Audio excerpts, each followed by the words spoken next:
I was elbow deep in soapy water, scrubbing the dried mud from Daniel's old leather slippers on the front porch, when our new neighbor leaned over the garden fence and said quietly, and without any trace of a smile, "Don't wash your husband's slippers today, Karen." I looked up, startled, water dripping from my forearms onto the cold stone tiles beneath my feet. I laughed, a short, reflexive sound, because what else does a person do when a woman they've barely spoken to delivers a sentence like that on an ordinary Tuesday morning in September? I thought it was a joke, some oddly worded attempt at neighborly humor, the kind of thing that sounds strange only because you've caught it mid-sentence without the context. She wasn't joking.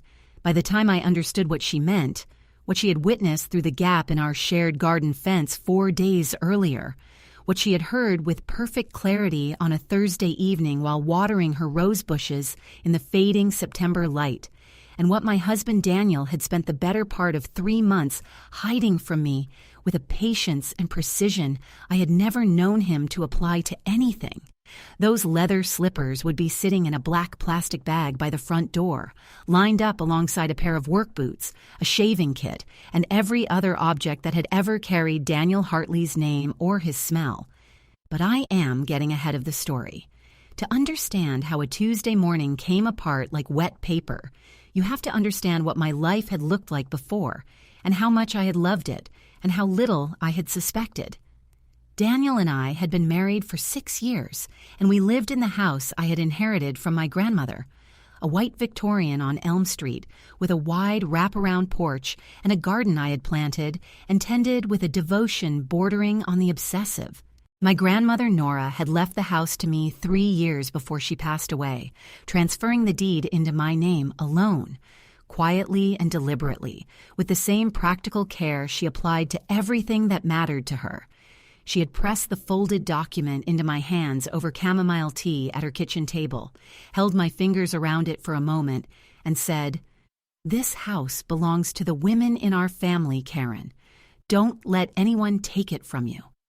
I had kissed her forehead and told her she was being dramatic. I think about that conversation every single day now. The house was everything to me, long before Daniel entered the picture. I had refinished the hardwood floors with my own hands over the course of 2 weekends, stripping 3 layers of old varnish and reapplying a warm, honey-toned stain that my grandmother would have approved of. I had stripped the wallpaper from the hallway down to bare plaster, repainted it in a soft sage green, and hung her old watercolors exactly as she had always hung them. Slightly crooked, the way she liked it. I had planted jasmine along the south-facing fence, trained it up and over a wooden trellis that I had built myself from cedar boards, and every summer it bloomed so densely that the whole back garden smelled of it from June through August, sweet and heavy and familiar in the way that only scents tied to memory can be. There was a quality of morning light that came through the breakfast nook window between 8 and 9 o'clock, a deep amber warmth that turned the whole kitchen golden, soft and quiet as a held breath. And I had unconsciously arranged my entire morning routine around those 60 minutes. Coffee in my grandmother's old percolator, the crossword from the newspaper, 20 minutes of reading with my feet curled under me on the window bench, and then the day. It was, I understand now, the most consistently happy I had ever been. Daniel fit into that life the way a comfortable, unremarkable piece of furniture fits a room, reliably present, functional, easy to overlook. He worked in project management for a construction firm and came home most evenings smelling of coffee and the particular dry warmth of open-plan offices. He kissed my cheek at the door, asked what was for dinner with the same cheerful inevitability, watched 2 hours of television without really watching it, and was asleep by 10:45. He was not a complicated man. I had loved him for that simplicity.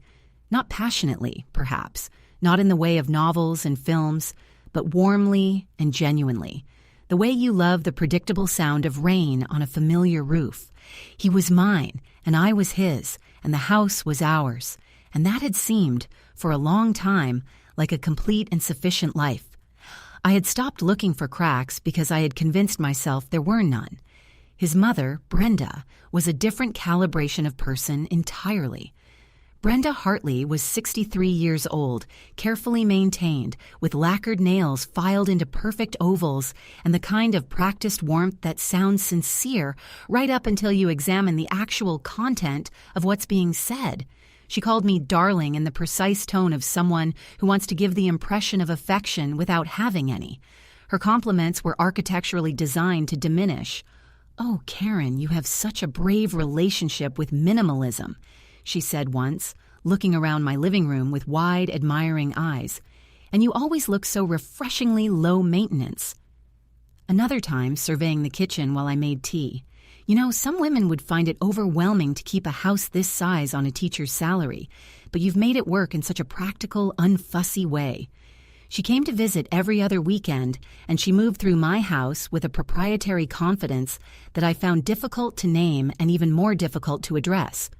She rearranged things, always subtly.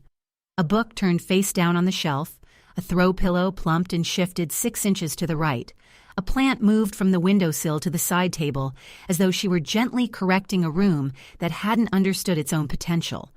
Each adjustment was small enough to dismiss. Together they amounted to a sustained, quiet claim. I told myself it was nothing. Daniel, when I raised it, carefully watching his face for the tightening that signaled he felt his loyalty was being tested, would agree that his mother could be a bit much sometimes, and then close the subject with a quiet, "She means well," spoken with the finality of a verdict. I had learned to accept this verdict. I was a peacemaker by nature, a quality that had been formed early and worn smooth by years of practice, and I had carried it into my marriage the way you carry an old habit, without examining whether it still served you. So I smiled at Brenda's observations and refilled her tea and kept my own counsel. She, I now understand, interpreted my silence as permission, as an ongoing consent that she had been carefully filing away for future use. Brenda had moved to a house 6 blocks away 4 months before everything collapsed. She was closer now than she had ever been. Close enough for impromptu visits, for mornings spent on my porch with a second cup of coffee, for a new and more textured involvement in the small decisions of our daily life. She had opinions about Daniel's diet, about which plumber I should use, about whether the jasmine on the south fence was getting rather out of hand. She expressed these opinions in the soft, concerned voice she reserved for things she felt were genuinely her business. I let most of them land and disappear, the way you let unpleasant weather pass. I had not yet understood that she was not passing through. She was settling in. Patricia Voss had moved in next door at the end of July. She had arrived with a tabby cat, a modest collection of cardboard boxes, and the quiet self-sufficiency of a woman who had finished performing for other people, and found the resulting silence agreeable. She was around 50, with silver-threaded dark hair cut to the jaw and a stillness in her face that I associated immediately with intelligence and patience, the kind of person who watches before she speaks and means exactly what she says when she does. We had exchanged pleasantries across the fence 6 times over the summer, about the jasmine, about her tomatoes, which were doing extraordinarily well for a first season, about the unusual heat of August and what it might mean for her roses. She had a dry, measured humor and a habit of pausing before she responded to anything, as though she were running your words through a careful internal translation before she decided how much to trust them. I had liked her immediately. I had simply not yet had occasion to know her well. I had woken that Tuesday morning with nothing unusual in my chest, nothing but the ordinary quiet satisfaction that comes from a house you love and a day that does not yet demand anything of you. The amber light was already pooling in the breakfast nook when I came downstairs, and the coffee was working itself toward readiness in the old percolator, and the house was exactly as I had left it the night before. Warm and solid and mine, in a way that felt permanent, that felt like a fact. Daniel had already left for work. He had been leaving earlier than usual for several weeks, something he attributed to a large project with a difficult deadline, described in the vaguely gestural terms he used whenever he wanted to convey urgency without providing specifics. I had stopped asking for details.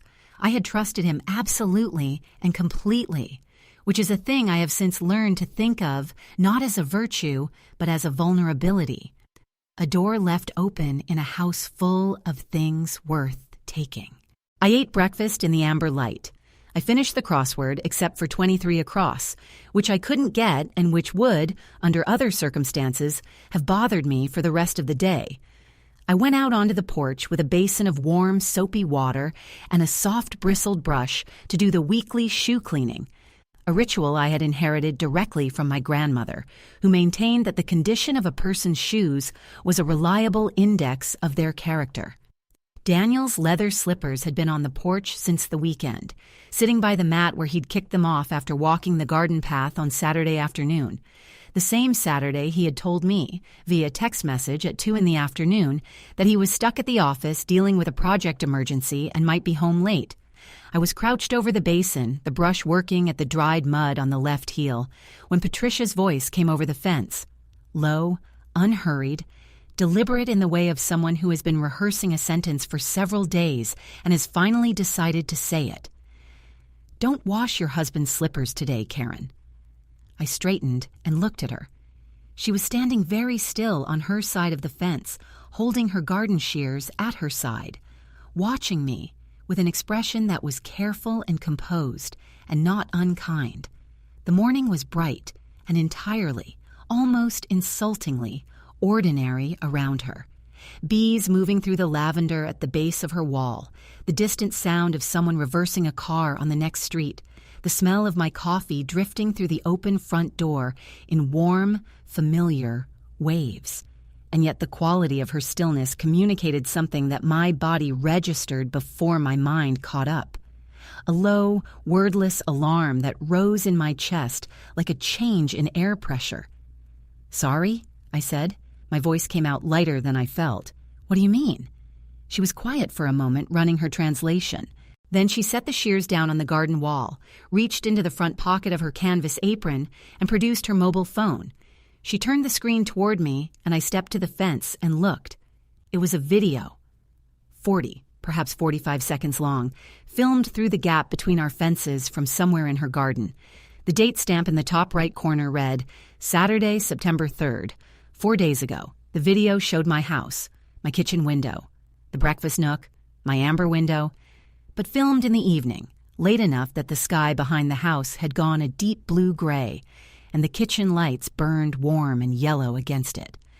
Through the glass, visible with the absolute clarity of an uncurtained window at night, were 2 figures sitting at my grandmother's pine table. One was Daniel, the other was Brenda. Between them on the table's surface, papers, sheets and folders and documents with colored tabs marking specific pages spread across the pine like the contents of a legal briefcase. Daniel was leaning forward on his forearms, his index finger tracing a line on one of the sheets, his expression focused and earnest in a way I had always associated with his better qualities.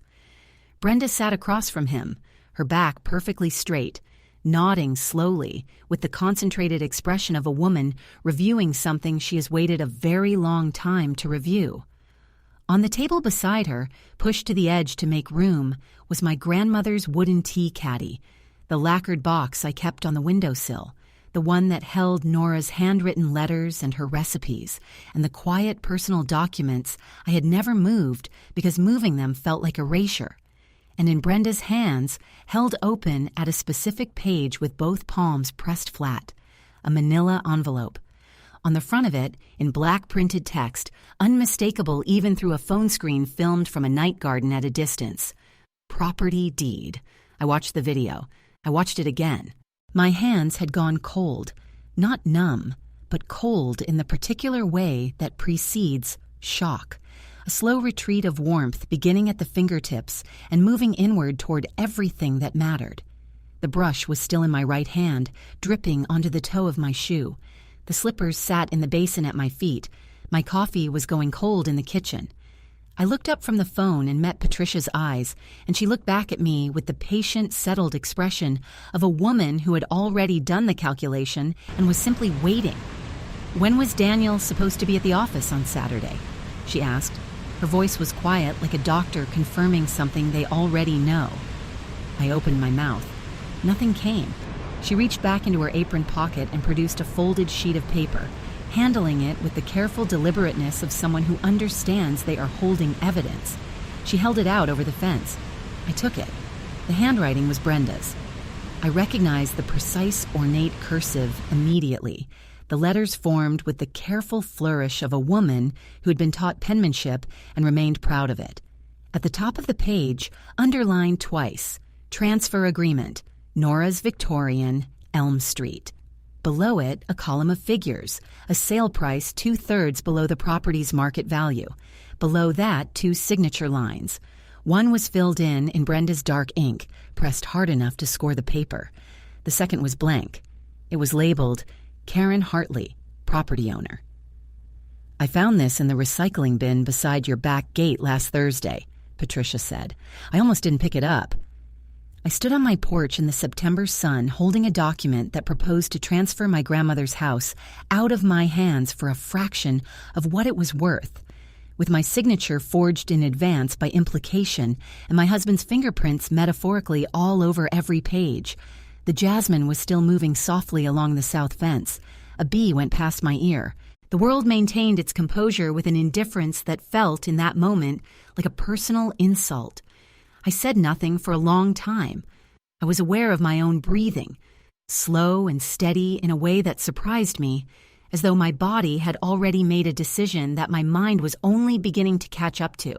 I thanked Patricia. I took a photograph of the forged agreement on my phone. I asked her to keep the original, and she nodded as though she had already expected this.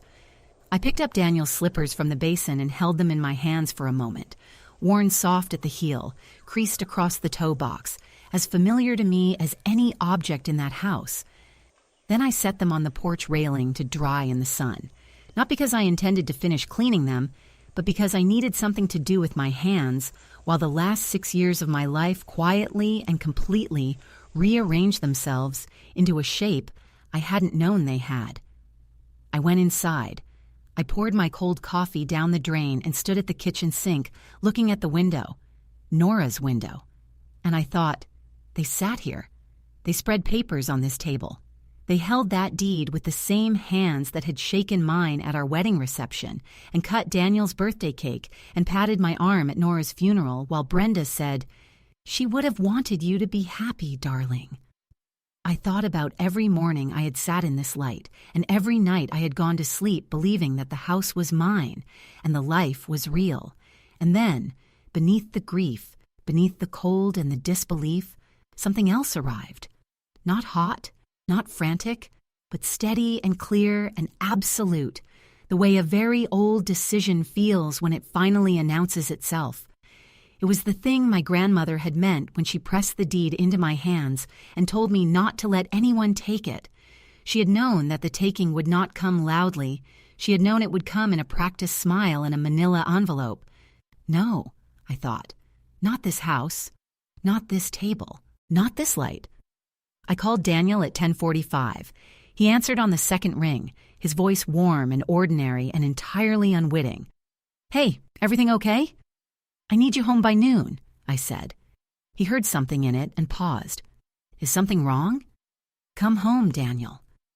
I hung up and spent the next 90 minutes doing 3 things: forwarding Patricia's video to a new cloud folder with a password only I knew, photographing every page of the transfer agreement, and calling my grandmother's solicitor, a dry, precise man named Arthur Fielding, who had drawn up the original deed and who listened to what I told him in complete silence before saying, "Don't sign anything. Don't discuss the deed with either of them before we speak. Come to my office this afternoon." I wrote his address on the back of a receipt and put it in my coat pocket. Daniel came home at 12:15, still in his jacket, which meant he had come directly from wherever he actually was that morning. The slight tightness around his jaw told me he had spent the drive preparing something, some smooth reassurance, some carefully revised account. He came through the front door and found me sitting at the kitchen table, my hands folded on the bare pine surface, and something about my stillness, the total absence of the ordinary domestic warmth that usually greeted him, made whatever he had prepared dissolve before he could use it. He stopped in the kitchen doorway. "Karen," "Sit down," I said. He sat. I played him the video on my phone. I watched his face while he watched the screen. The color left his cheeks slowly and evenly, like water draining from a shallow dish. When it ended, he didn't look up. He looked at the exact spot on the table where, in the video, Brenda had spread the papers. And the silence between us was as loud as anything I have ever heard in my life. "You were here on Saturday," I said. He exhaled slowly. "Karen, it's not... You told me you were at the office." "I know. You were here, with your mother, with the deed to my grandmother's house." He rubbed his hand across his face. "She just wanted to understand the situation. With the property values, the area is..." "Daniel." My voice was very quiet. "Was that your signature on the second line? Or mine?" He said nothing. That silence was its own answer, complete and damning. What followed was not a dramatic fight. It was something worse. A slow, methodical unraveling, conducted in the flat, careful tones of two people who have moved past the point where shouting would change anything. He told me in pieces over the next 40 minutes how it had begun.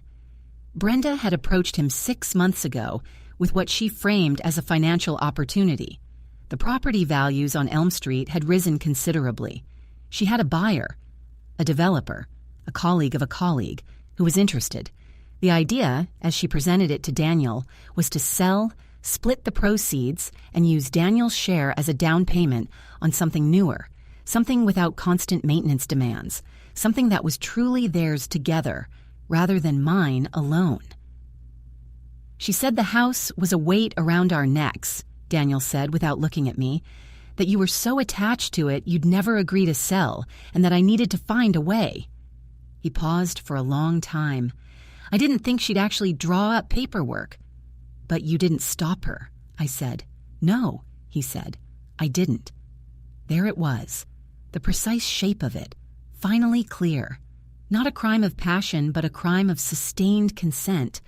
He had sat at my grandmother's table and reviewed the documents and said nothing and done nothing and allowed it to continue, month after month, the way you allow a crack in a wall to widen when you tell yourself you'll address it later. His silence was not passivity.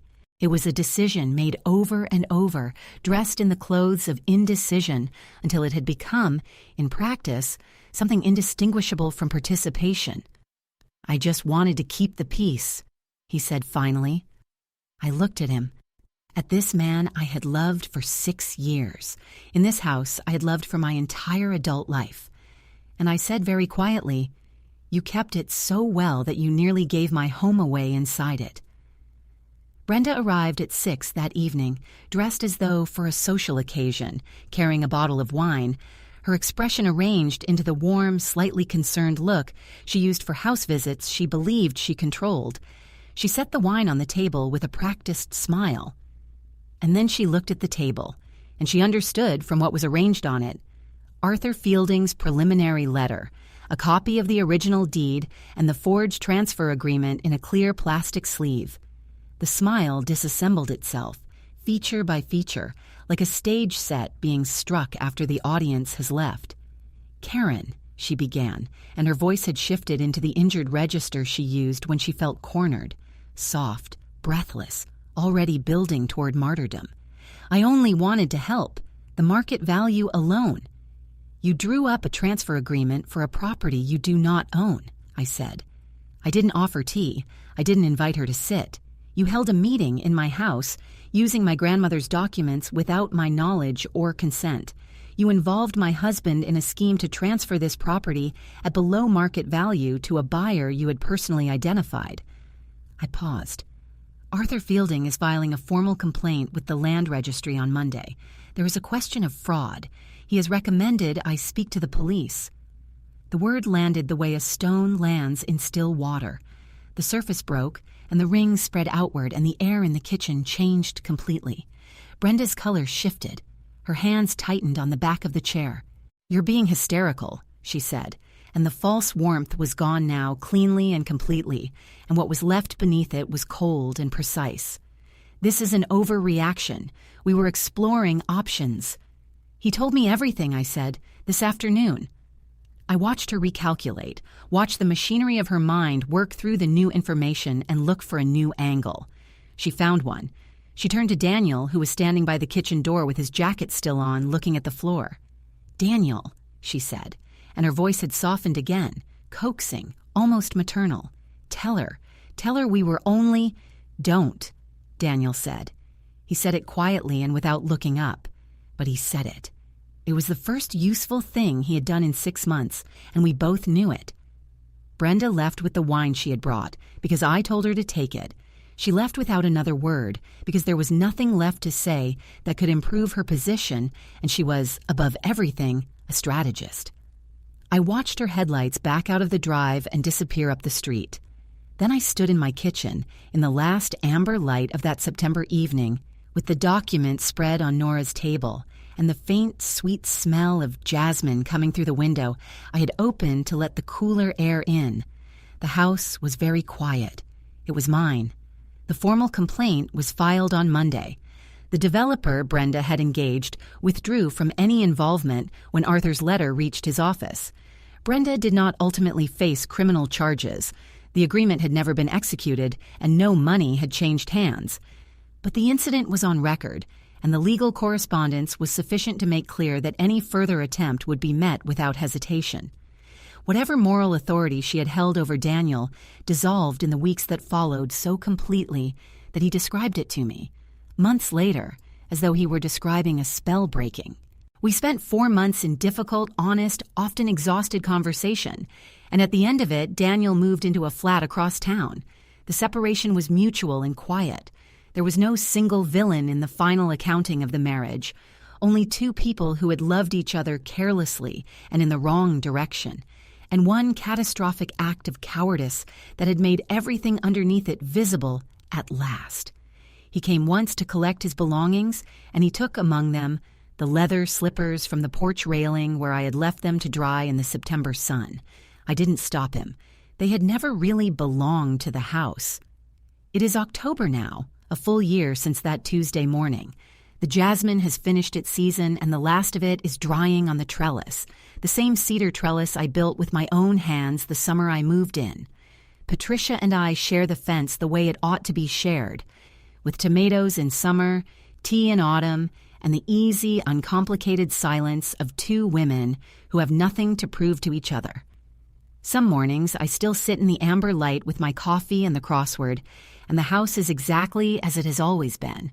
The watercolors slightly crooked on the sage-green wall, the floors their warm honey color, my grandmother's tea caddy on the windowsill exactly where it belongs. The deed is in the fireproof box in the upstairs cupboard, where it will stay. Nora said, "Don't let anyone take it from you." And she had not been being dramatic. She had been being exact, the way she was exact about everything that mattered. The house is still mine. Some things you have to almost lose before you understand that they were never negotiable.